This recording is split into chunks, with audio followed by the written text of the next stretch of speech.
You just mentioned that China wants to surpass and become the superpower by the end of 2050. But some US lawmakers think and they are telling people that China has already surpassed USA and they are already number one. As far as chips are concerned, manufacturing are concerned, exports are concerned, they are number one. Do you think they are number one right now? No. Let me tell you why.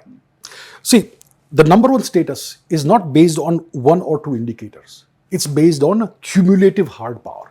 What is cumulative hard power? What are the components of cumulative hard power? One is economic power. China could potentially, from some measures, be ahead of the US. Purchasing power parity, etc. PPP. So that's economic power. Secondly, military power. Military power you can calculate by assessing how much does each country spend on defense per year.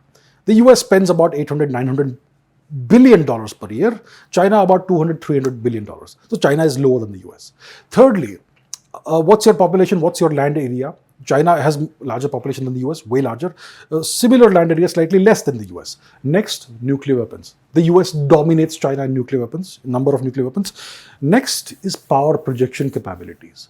How many extraterritorial military bases do you have outside of your country? China has one or two.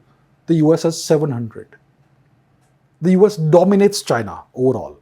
China doesn't even come close to the US in overall hard power and power projection, which is why I will clearly place China unambiguously at number two.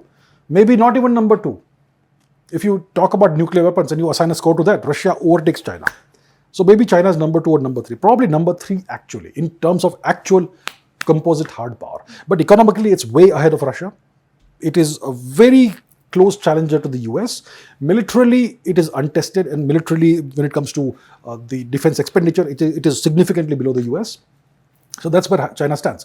So some people will claim, for matters of national urgency, maybe you want to light a fire under the nation so that it will be more vigorous in taking care of the interests. So that's why you will claim that China is surpassing us, but actually it's not.